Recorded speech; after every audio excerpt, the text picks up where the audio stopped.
Elle exige la perfection sur son podium. Belle, c'est pour les top modèles, ce qui est loin d'être son cas. Et ce qu'elle fait dans les coulisses est tout sauf joli. Ça devient de plus en plus chaud. Espèce de salaud! Il peut le faire en espagnol et en anglais. Arrêtez de me suivre comme un petit chien. Que faites-vous ici? Oh, vieille truie! Tu ne me fais pas peur, grand-mère. T'es vraiment bonne à rien. Vous êtes vraiment une belle garce, vous le savez, ça?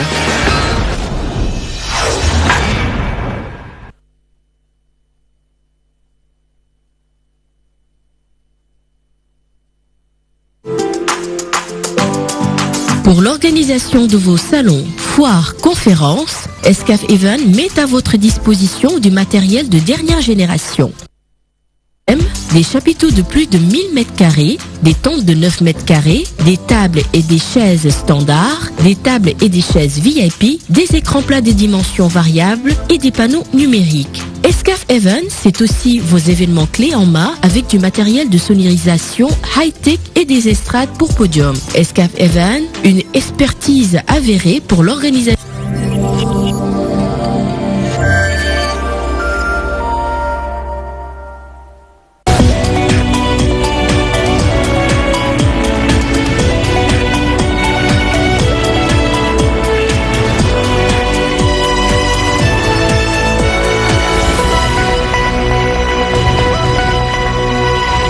« 20h, passé d'1 minute, le journal et ses titres. Front social, le président Macky Sall appelle les syndicalistes à mettre la pédale douce. Le cas échéant, il promet de faire des efforts. Ceux du meilleur enseignant du Sénégal ont été récompensés ce matin. Application du parrainage intégral, les coalitions Benno Bokk Yakaar, Idy 2019 et Sonko président échappent au filtre, mais la vérification suscite inquiétude dans certaines franges de l'opposition. Affaire Lamine Diack, l'État du Sénégal a-t-il joué son rôle? Les avocats sont divisés sur la question. Maître Assane Diom Ndiaye soutient que l'État du Sénégal peut faire mieux, un avis que ne partage guère Maître Pape Sène. Ils ont cédé à une parcelle importante de leur sécurité pour assurer celle des autres. Les gardiens sont très exposés, mais une bonne formation est nécessaire pour bien exercer ce métier. À voir dans cette édition.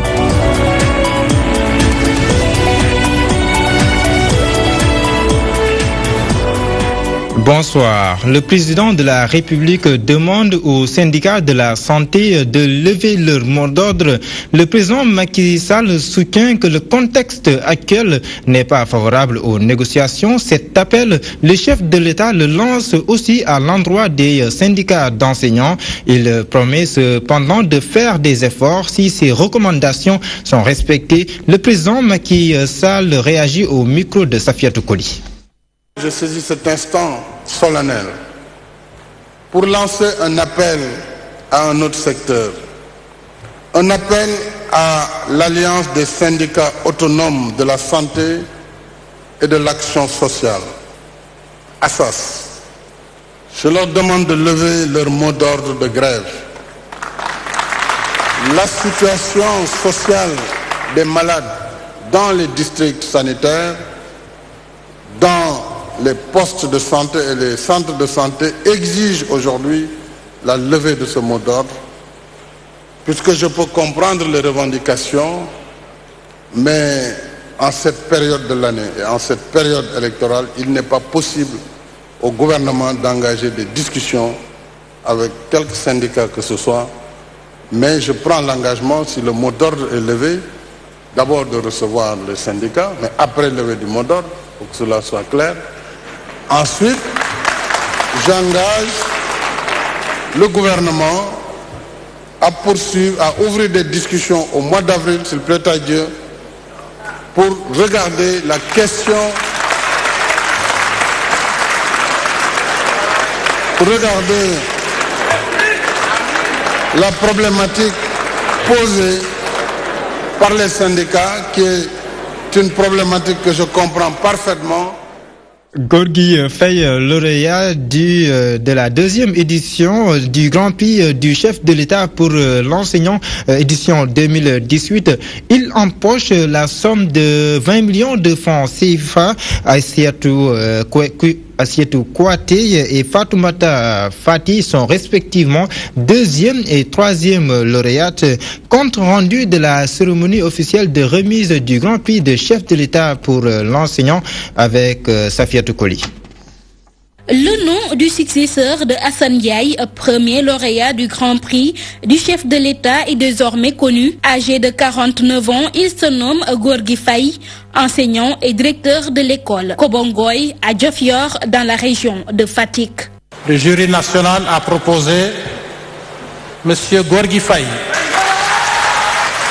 qui a obtenu 80,21 points sur 100 comme lauréat du Grand Prix. 26 ans dans l'enseignement, Gorgui Faye s'identifie par son dynamisme et son dévouement. Ce trophée est une fierté pour lui. Il s'engage à se donner les moyens pour mener à bien sa nouvelle mission. Je resterai à la disposition de mes supérieurs hiérarchiques. Je resterai aussi à l'écoute de la communauté dans laquelle je sers et dans la communauté sénégalaise, dans toute la famille sénégalaise. Et donc je resterai toujours au service de l'éducation. Le président de la République, de son côté, magnifie le travail des enseignants et encourage les lauréats à persévérer davantage. Chers lauréats, votre consécration à l'issue de ce processus de sélection rigoureux et exigeant prouve que vous êtes un éducateur émérite dont le dévouement à sa mission doit être offert en exemple. Au nom de la nation et à mon nom propre, je voudrais vous rendre un vibrant hommage pour votre sens du devoir. Afin de valoriser la fonction enseignante, le Grand Prix du chef de l'État a été instauré. Le premier, Gorgui Faye, empoche ainsi la rondelette somme de 20 millions de francs CFA. Il est suivi par Assietou Kouaté et Fatoumata Fati de Sédhiou, respectivement deuxième et troisième. Elles rentrent avec 5 millions chacune. La politique à présent, marche de l'opposition. L'avenue Bourguiba était noire de monde cet après-midi. Les cas Khalifa Sall et Karim Wade ont été évoqués. Les opposants sont formels. Pas d'élection présidentielle sans ces deux candidats. Ça n'est pas tout. Ces opposants exigent toujours le départ du ministre de l'Intérieur, Aly Ngouille Ndiaye. Je vous propose de suivre quelques réactions au micro de notre reporter Amadou Mokhtar Ndiaye. Le juge est parti, vous le savez très bien. Et les Sénégalais ont marre de leur gestion. Une pagaille de 7 ans qui a complètement ruiné le pays. Les Sénégalais veulent mettre définitivement un terme à cette pagaille qui a ruiné le pays. Que personne ne peut invalider la candidature de M. Khalifa Sall, député maire de Dakar, pour la simple et bonne raison qu'on vit en République. Et aujourd'hui, on a expliqué que d'ici le 19 janvier 2019, c'est impossible pour Macky Sall et ses sbires d'invalider la candidature de Khalifa Sall. Le respect du processus démocratique installé depuis 1960. Macky Sall veut instaurer une véritable dictature dans ce pays et nous refusons carrément qu'un tel acte se pose au Sénégal au XXIe siècle. Présidentielle 2019, toujours, je vous l'annonçais en titre, les coalitions Benno Bokk Yakaar et Idy 2019 et Sonko président valident leur ticket pour le parrainage. Cependant, il y a quelques inquiétudes du côté de l'opposition. Les différents mandataires des candidats précités se sont exprimés dans ce reportage signé Cordé Ndiaye. Les candidats Macky Sall, Idrissa Seck et Ousmane Sonko passent l'étape du parrainage après vérification de leur dossier par le Conseil constitutionnel. Le mandataire de la coalition Idy 2019 dénonce l'attitude du Conseil constitutionnel dans la procédure de vérification. Nous avions déposé 66 820 en bonne et due forme les 1%. Ils viennent de nous dire que sur les 66 820, vous avez à peu près 10 000 cas qui ne sont pas bons. Que vous êtes à peu près autour de 58 000. Nous sommes largement au-dessus de la moyenne parce que c'est 53 457 qu'on demande le plancher. Nous sommes au-delà de ça. Mais ce qui nous écoeure, c'est que quand ils nous le disent, ils nous disent parmi ces 10 000 à peu près, vous ne pouvez récupérer que les 200 les 176, hein? Les 276. Les 176. Ouais. Et que le reste, non, vous ne pouvez pas le récupérer. Non, parlons pas. Voilà. Et quand le technicien leur a demandé quel est le motif du rejet, il lui dit non, on ne peut pas vous le dire. Du côté de la coalition, son coprésident, pas de souci à se faire. Pour son mandataire, la vérification s'est bien déroulée. Il y a 61 171 parrains déposés et validés par le Conseil. Il y a des parrainages qui peuvent être susceptibles de régularisation, mais ce n'est pas nécessaire car nous ne sommes pas dans une situation de régulariser. Nous avons déposé ce qu'il fallait déposer. Le Conseil a dit que nous avons passé le cap du parrainage. Concernant la coalition Agibou 2019, c'est presque le clair-obscur. Pour le moment, je ne peux pas.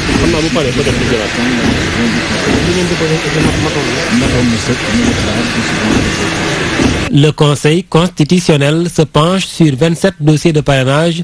Pour l'heure, Bernard Bokuyakar, IDI 2019 et son coprésident valident leur ticket après vérification. Et cette question, dans cette édition, y a-t-il des libéraux sauvages et non sauvages au Sénégal? En tout cas, c'est ce que laisse entendre le Premier ministre Mohamed Boun Abdallah Dionne n'a pas du tout été tendre avec les membres du PDS. Les réactions sont multiples, mais le Premier ministre est appelé à être au-dessus de la mêlée dans ce reportage signé Ramatoulaye Diouf. ko xam ci dalam Mohamed Boun Abdallah Dionne mi ngi door di wane leneen lu ñu gisul woon ci moom digganteem ak opposition bi nag naqari lool li kay wane mooy Incursion d'un élément Wolof dans cette édition. Toutes nos excuses. Je vous l'annonce en titre. L'État du Sénégal reste aphone sur le dossier Lamine Diack. Selon Maître Hassan Diomba Ndiaye, l'avocat demande l'extradition de l'ancien président de l'I2AF pour l'évolution du dossier. Mais l'avis de son confrère Pape Sène est tout autre. Il soutient que l'État du Sénégal ne peut pas s'immiscer dans cette affaire parce que l'État du Sénégal doit respecter la souveraineté de la France. C'est un travail de Philomène Tine.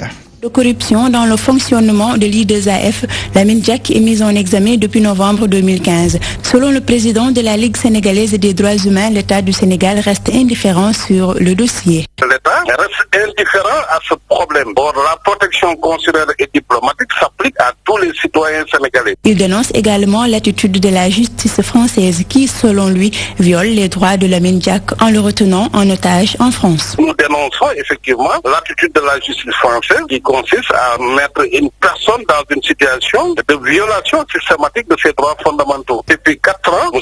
Lamine Diack est retenu en France. Il dépose des autorisations temporaires de venir au Sénégal. Ces demandes sont systématiquement rejetées. Aux dernières nouvelles, l'État français ferait de la pression sur les autorités sénégalaises pour que M.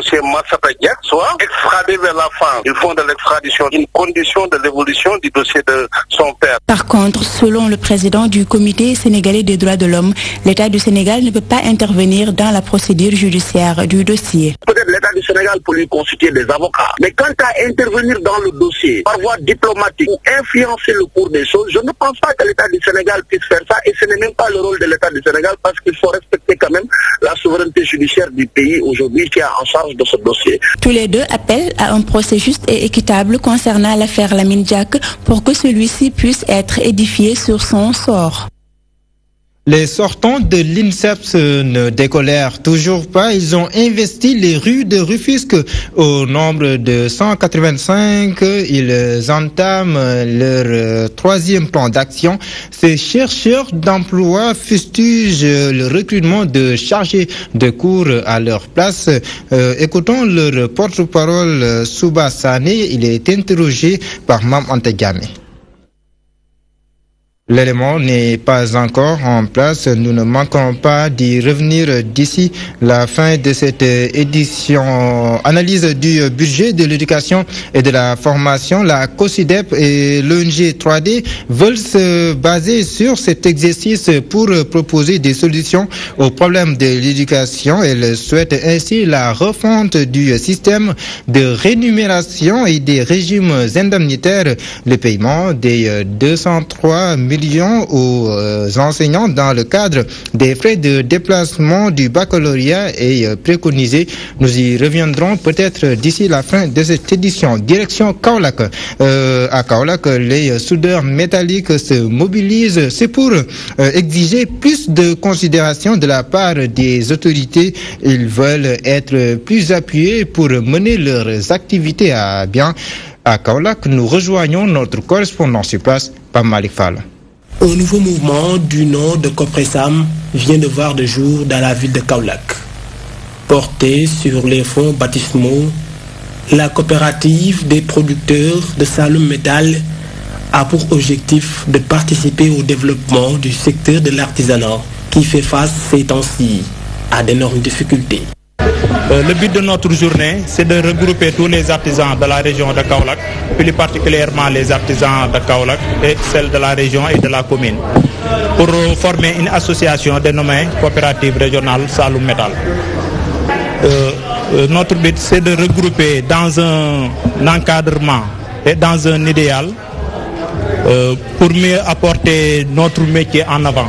Regrouper les ouvriers métalliques de la région de Kaolack pour mieux améliorer notre travaux.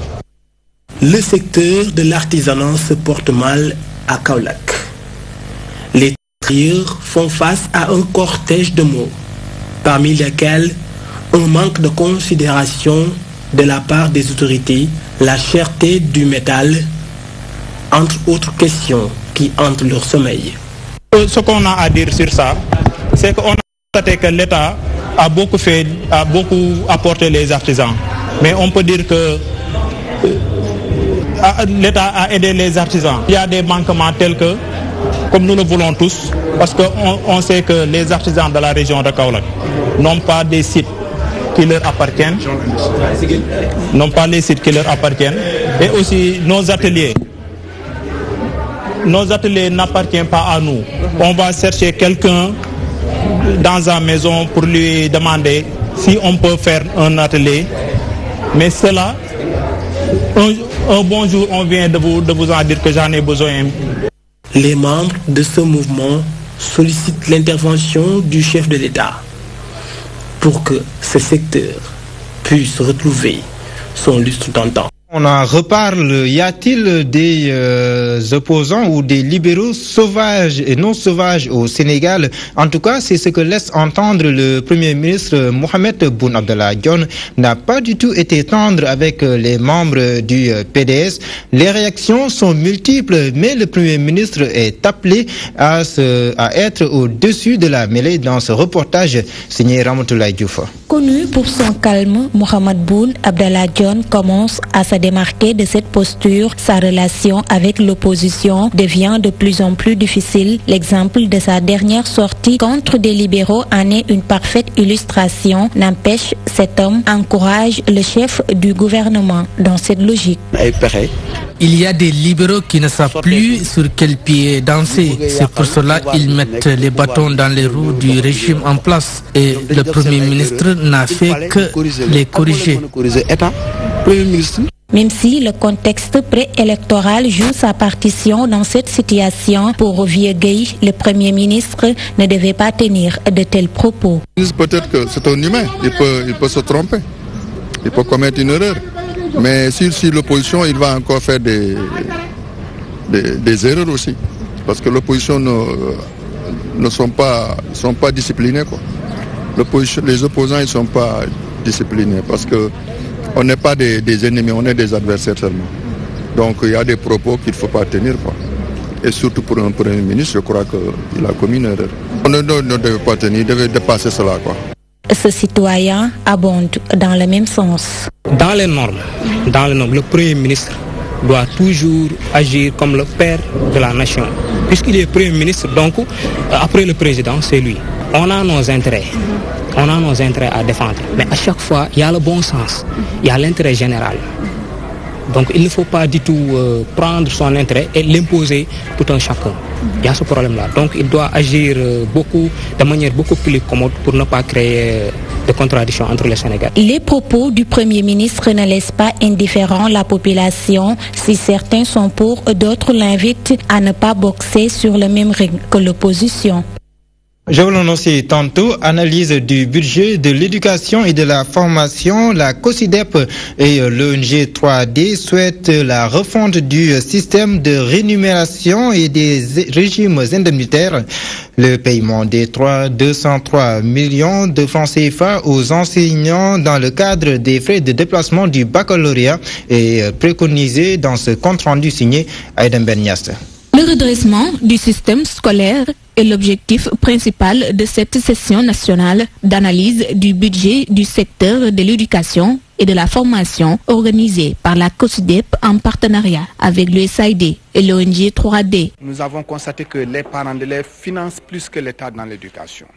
Parce qu'il est ressorti quelque part que par rapport au budget des établissements, ce que l'État donne et ce que les parents cotisent en termes de droits d'inscription est supérieur, largement supérieur même par rapport à ce que l'État donne. C'est pourquoi nous demandons à l'État de renforcer la collaboration avec les collectivités territoriales. Pour l'apaisement de l'année scolaire, la COSIDEP pense qu'il est primordial de revoir le système de rémunération et la situation des régimes indemnitaires. Aujourd'hui, les indemnités sont mal réparties parce qu'il est ressorti que pour les gens qui ont peut-être les mêmes diplômes, vous voyez que dans certains, l'indemnité de certains seulement fait 5 fois le salaire d'une personne. Donc une indemnité de quelqu'un peut payer 5 salaires. Vous voyez que, et pour les gens qui font le même travail régalien, le même travail de l'État. Donc ça aussi, il est bon donc de revoir le système indemnitaire. Par ailleurs, la direction des soldes du ministère des Finances compte augmenter en 2019 le fonds du paiement des rappels destinés aux enseignants. Par rapport surtout aux lenteurs, il nous a annoncé que le fonds aujourd'hui de 50 milliards qui est prévu pour ces rappels-là peut voir une hausse en 2019 et que beaucoup d'autres belles actions par rapport aux lenteurs puissent soient résorbées. Et ça aussi, nous avons salué cet engagement du ministère des Finances. Pour une année scolaire sans tension, ces acteurs de l'éducation pensent qu'il est important que l'État prenne en compte leurs recommandations. Ils exigent ainsi 203 millions pour la couverture financière des déplacements dans le cadre du baccalauréat. La culture à présent, le ministre de la Culture s'engage à mettre en place d'autres infrastructures culturelles pour accompagner les artistes. Cela entre dans le cadre de la célébration de la Journée nationale du patrimoine. Ainsi, nos valeurs culturelles ont été mises en exergue en présence de notre reporter Aoba. Culturel, socle de la Renaissance africaine, tel est le thème de cette journée nationale du patrimoine, une célébration qui a vibré au rythme de la musique traditionnelle, accompagnée des pas de danse avec les troupes théâtrales.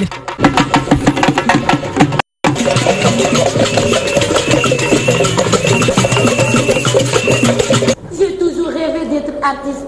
Ainsi, le ministre de la Culture insiste sur l'importance de la culture dans le développement du pays et s'engage à mieux accompagner les artistes. Vous allez dans le préambule de notre constitution, il est clairement dit que les valeurs culturelles sont le socle sur lequel repose le développement du pays. Ce n'est pas étonnant. Souvenez-vous que le président Senghor disait que la culture est au début et à la fin du développement. On ne peut pas développer un capital humain en ignorant le substrat que constituent les valeurs culturelles. Il invite également tous les acteurs de la culture à valoriser le patrimoine culturel sénégalais qui se présente sous différentes formes. Ça a été une très belle journée aujourd'hui. Nous avons pu faire la monstration de diverses expressions culturelles ici dans le lieu, mais nous avons également utilisé le théâtre et toutes les formes d'art pour montrer ce qu'est notre patrimoine culturel dans une composante donnée. Parce qu'il faut savoir que ce patrimoine culturel est tellement riche. L'artiste plasticien se réjouit de la célébration de ces biens communs. Je suis très content d'avoir participé à cela. C'est l'exposition de photos que le photographe Matandou nous a présentées. C'est une partie du patrimoine, c'est magnifique. De très belles photos de haute qualité. Force est de reconnaître que malgré quelques difficultés, la culture a connu un bilan positif dans l'année 2018. C'est la raison de cette grande fête en collaboration avec l'UNESCO qui a projeté des films pour montrer la beauté du paysage africain, particulièrement celui du Sénégal. Je vous l'annonçais en titre, ils renoncent à une parcelle importante de leur sécurité pour assurer celle des autres. Ils assurent la sécurité des biens et des personnes. Très vigilants et observateurs, la plupart de ces hommes opèrent beaucoup de sacrifices pour respecter leurs engagements. Jour et nuit, ils sont de garde pour assurer la sécurité des autres. Le métier des agents de sécurité ou de gardien fait l'objet de la rubrique métier de ce vendredi signé Adjar Ndiaye. Très concentrés, en ronde chaque 15 minutes pour être sûr qu'il n'y a rien à signaler. Ils sont toujours éveillés de jour comme de nuit pour assurer la sécurité des biens et des personnes. Mais ils ne sont pas considérés. Des brigades de 24 heures. D'autres font de 7h à 19h et l'autre relève de 19h à 7h. Donc, une personne pour la journée et une autre pour la nuit. Bon, pratiquement. Comme par exemple dans notre entreprise, chaque nuit, il y a un autre qui vient pour nous suppléer.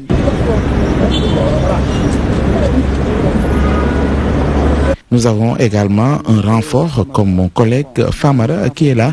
Donc on est deux à veiller. Ces gardiens de société ou de maison permutent parfois, mais la plupart n'ont pas cet avantage.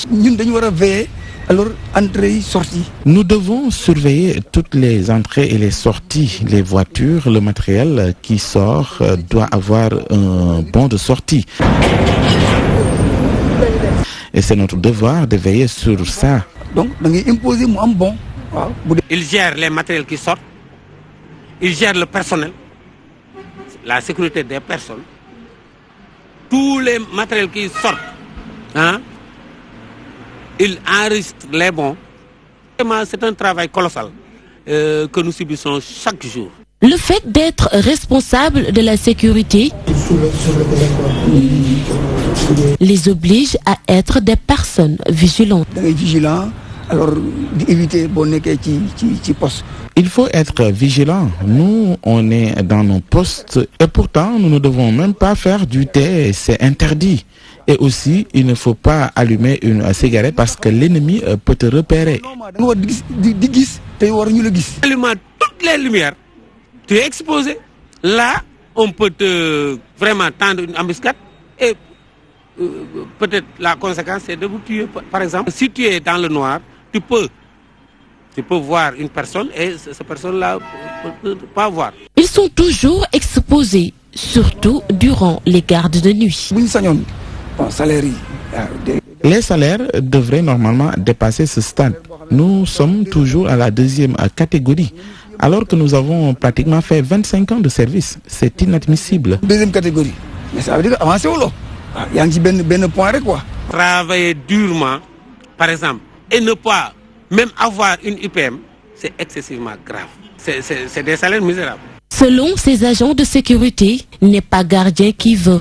Le passage à l'armée est obligatoire. Quand nous étions en formation, notre supérieur nous disait à l'époque que certains d'entre nous allaient être des gardiens.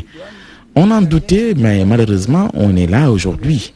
S'il n'y a pas d'autre alternative, vous êtes obligé de faire ce métier. T'asseoir, par exemple, quelque part, c'est facile, ainsi de suite, c'est très dangereux. Au moins, il faut que tu sois un ancien militaire. Au moins, faire la durée légale. Ou bien, faire un parcours au niveau de l'armée. À ta retraite, tu peux réintégrer la sécurité privée. Depuis plus de 20 ans, Sadir et Alun exercent ce métier de gardiennage et